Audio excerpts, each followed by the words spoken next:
A long, long time ago, there was a young man who ran away from home. After spending the last of his mora, he trod through the cold of winter, shivering in his threadbare clothes. Suddenly, the young man found himself stepping out onto thin air, and he fell through into a strange place. But before he could react, a voice rang out from somewhere in the distance. "This is the secret home of Nicole, the great mage everlasting. O destitute one, tell me your heart's greatest wish, and with my guidance, you shall attain it." Whoa! That was a strange voice. Nicole. Who's that again? Do we know her? The young man was in awe of the mage's magnificence and beauty. After a lengthy silence, he solemnly declared, "O great mage from afar, how beauteous and wise you are! The moment I beheld you, my heart began to flutter. All my heart desires now is to make your wishes mine." The subtlest of smiles appeared on the mage's face as she replied, "Very well, then I shall task you with performing certain deeds on my behalf, such as those that are within your ability. Your guide is here, and your reward awaits you in the days to come." Guide? Does that mean this glowing orb? "Secret home," said the young wanderer, with a look of confusion on their face. "Where is this secret home of which you speak?" The mage's voice grew somewhat flustered upon hearing this question. "Wait, does it make sense for this to be a bashful character? Oh, never mind. I'll keep it in for now. Mr. Nine can always refine it later." "Ahem. It is rather rude to ask such questions of a mage, young one. The mage's lodge is under renovation. Very soon you shall be stunned by its grandeur. This shall be your trial. Offer up your strength and help this great mage to build her territory." As the young man continued forth, he noticed many exquisite statues dotting the mage's territory. "What are these?" he asked, puzzled. "These are all those who opposed me. They underestimated the power of a mage, and thus were turned to stone." I quite like that. A spur-of-the-moment addition, but dare I say it was a good one. A mage ought to be a powerful and dangerous figure. Danger lends a certain mystique, and without mystique, the world would be a very dim place. But turning people to stone at the drop of a hat? Is that too over the top? And no one wants to be around someone that capricious. Okay, I think I'll dial it back and turn it into more of a vague warning. Upon hearing this, the youngster broke into a cold sweat. But then, the mage's laughter broke the silence. "Did you fall for it? I was merely joking. These statues are just my way of capturing a certain moment in time. Anyway, statues, that's what I need your help with. The mage's lodge is feeling a little empty, and I should like to fill the space with some more adorable companions." "Well then, young one, now you have learned of the troubles faced by this mage. Nicole requires your aid to build her sacred territory." The mage poured a cup of tea for her visitor. "What say you?" Wait a minute! Shouldn't we think twice before going all in on this? We don't know anything about this person! And she seems a little weird. Huh? Although, having said that, this teacup looks kind of familiar. Nicole. Ah! Is it Mage N? Nicole? Correct. What do you think of my story? Hard to say. It's not finished yet, surely. What happens to the characters in the end? I haven't decided yet. I need to renovate my home first. Perhaps I'll have a burst of inspiration after that. Anyway, if you can hear my voice, I assume that means you're currently in Nod-Krai. In which case, could I trouble you to gather a few things for me?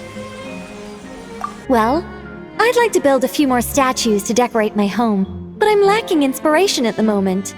I was thinking you could take some photos to give me some ideas. Are you serious? Alright then, leave it to us! Wait here. We'll head out and see what we can find. And remember to finish the story once the statues are done.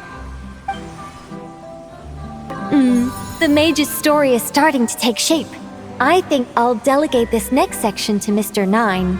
A great mage is defined above all by her beauty and powerful presence. Perhaps an exaggerated laugh might help her stand out more. It looks like someone has been bewitched by the power of the great mage everlasting. Is that laugh too annoying? No, it'll be fine. It's all in writing anyway. No one will hear it out loud. My renovation plan is complete. But where to start?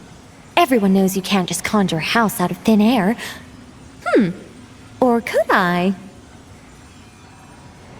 Alchemy could work. The only raw materials I need are bricks and wood. Yes, I'll go with that. Far easier than building everything by hand. A mage's home has to look very different from an ordinary house. I'm just not sure what that means in practice. One thing's for certain, though.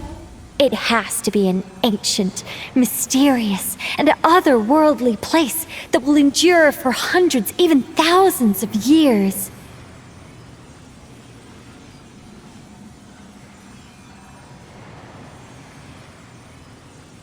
Yes, that's good.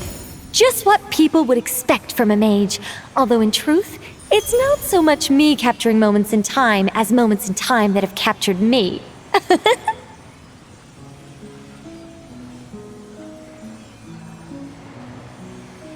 Well, don't just stand there. Go complete the task that the great mage has assigned.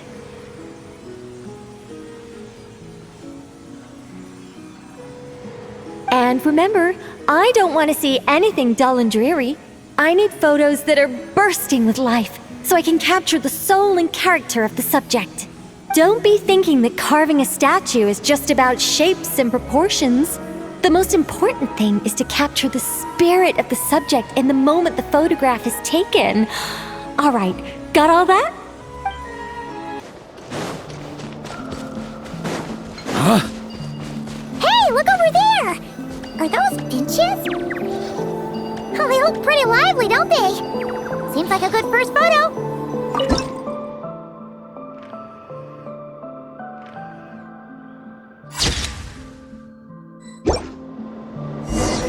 Let's see. Where should we go for the next photo? Oh, we saw a squirrel statue earlier, didn't we? Do you think Nicole likes squirrels? Let's snap a few photos to take that.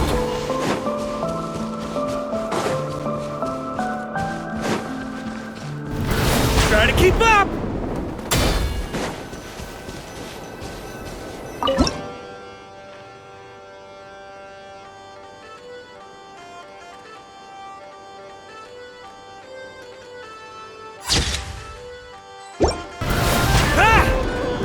Is that a manticore?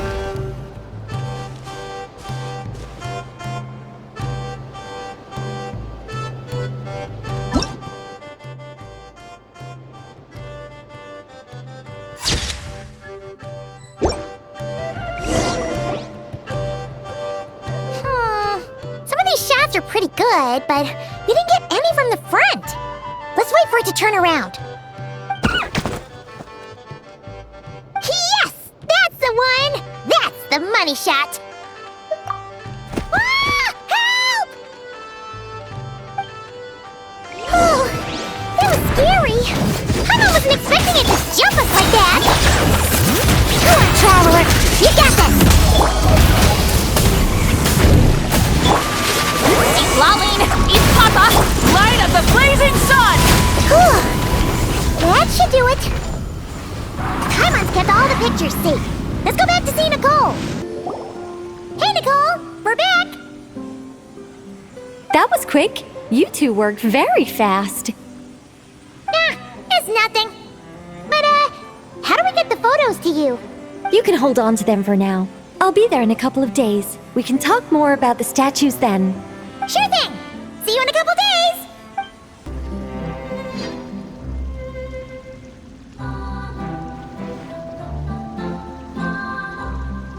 Just who I wanted to see.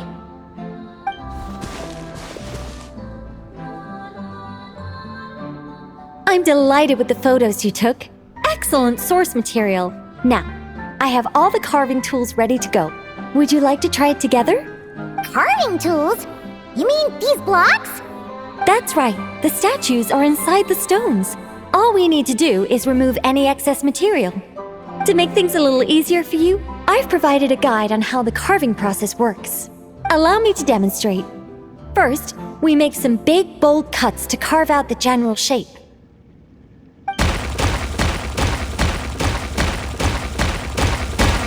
The numbers on the stones represent the amount of material you need to keep in a given column.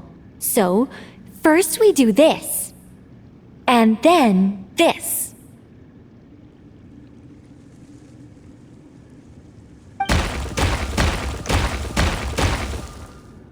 Oh, it's starting to take shape! Got it? If you carve the blocks this way, you should be able to see the basic form. Then, you just need to add some finishing touches, and voila! Wait, what? It suddenly changed in the blink of an eye! How'd you do that? A great mage doesn't reveal her secrets that easily. Just behold and be amazed. You got the basic carving process down, yes? Focus on that and leave the finishing touches to me. Much obliged. Alright, let's give this a shot! What the? This is way more difficult than the one you walked us through! Oh, sorry, wrong one. That's the one I was going to work on. Yours is over here. Whew, well that's a relief!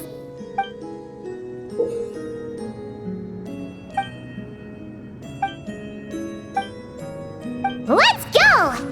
Do you still remember Nicole's process? The numbers represent the amount that we need to keep... Whoops! Looks like we made a mistake here. Reset and try again. Whoops! Looks like we made a mistake here. Reset and try again.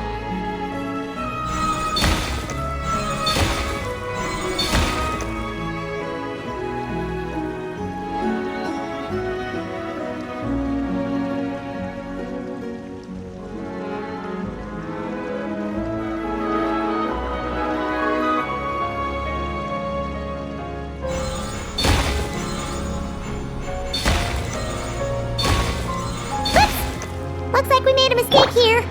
Reset and try again. Whoops! Looks like we made a mistake here. Reset and try again.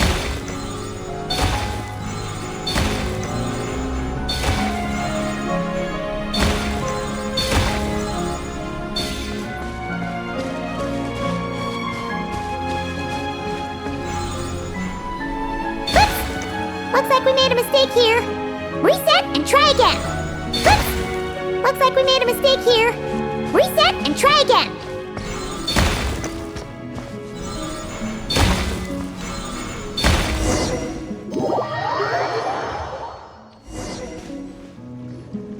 Now, we just need Nicole to add the finishing touches. You got rid of all the extraneous stone, yes? Let me take a look.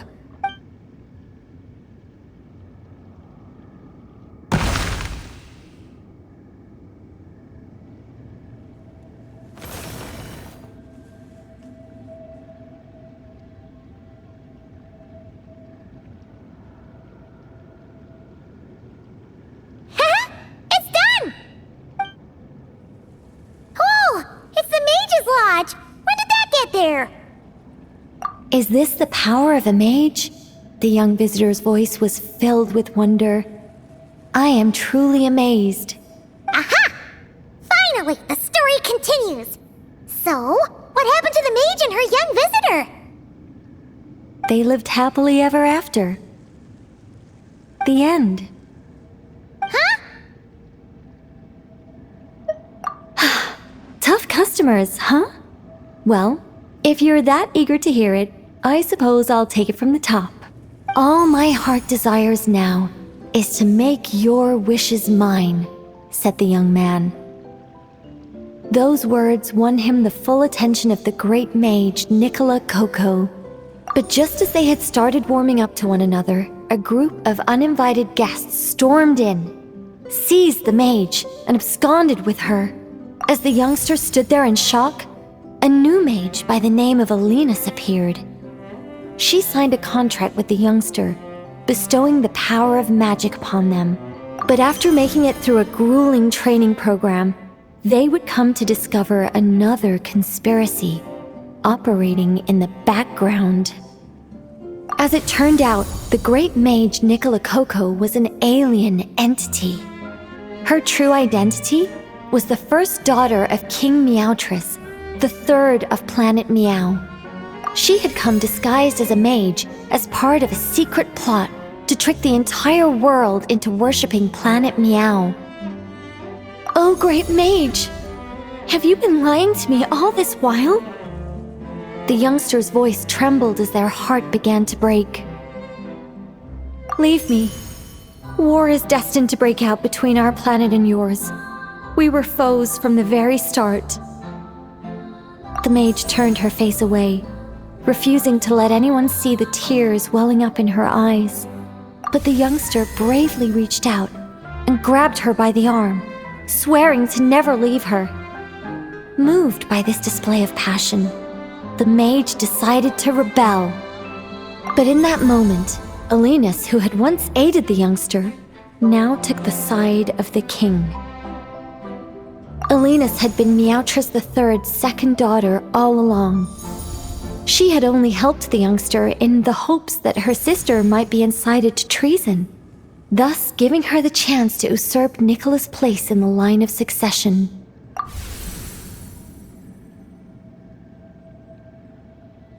Anyway, that's the gist of it. In the end, the youngster, who by this point had turned into a cat, worked with the mage to successfully foil the king's plot. Then, they returned to the mage's lodge together and lived happily ever after in peace and quiet. The end. That was amazing! This story has everything! True love, rebellion against injustice. That can't be helped. All creations escape the controlling grasp of their creator eventually. We angels are a case in point. Once, we were tasked with guiding human beings, but because some of us chose a different path, our entire race was punished. If even the heavenly principles can't fully control their own creations, what chance do I stand? Fate is always ineffable, and yet, I still hope I can guide those I meet towards a happy ending to their tale. That applies to characters in my stories as well. Anyway, the story's over now, and I'm running a little low on energy. Next time I've got a good story to tell, I'll share it with you, all right?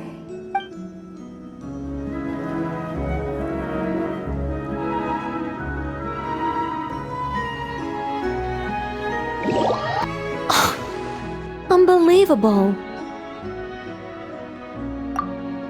Mr. Nine has refused to help me write my masterpiece. She said, it might be best if you wrote this one yourself, considering the highly complex world building. I cajoled and pestered her all I could, but it was to no avail. Believe me, I'd finish it myself if I could. That was my intention from the beginning. I wanted to finish a work of my own to prove a point to her, but it didn't work out. The moment the ending popped into my mind, my creative drive was extinguished. You two may well be the only people in this world to ever hear the tale of Nicole, the mage from Planet Meow. So please, do not forget her, and do not forget her adventures. quite a rewarding experience. But as everyone knows, any mage worth her salt owns more than one garden. It's time to pick a new location, I think. There is actually a very simple reason for it. If I only ever built one home, I might have to wait forever before someone stumbles in by mistake. Not that I'm looking to build a bustling tourism hotspot or anything, but it would be a little embarrassing if no one ever visited at all. It'd be a bit like spending days preparing for an extravagant birthday banquet, only for no one to show up on the day. And that is why I must expand my territory.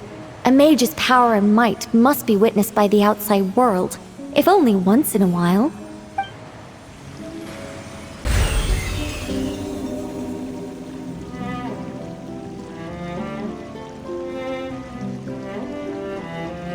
My oh my, the final product has exceeded all my expectations. If anyone actually does stumble in here by mistake, I'm sure they will be truly awe-inspired by this mage's might. Well, that all depends on the sort of person they are. Guidance can encourage complacency and entitlement if you're not careful. If someone is eager to rely on their own abilities like you do, then I'll gladly help them. But if they're the type of person who pins all their hopes on the mage's power while doing none of the work themselves... Would you really turn them into a statue? No, nothing like that. But I would guide them out of this place to the nearby Curatorium of Secrets. I'm sure Nefer would know how to deal with them much better than I do. Those who seek to reap without sowing ought to pay the price, don't you think?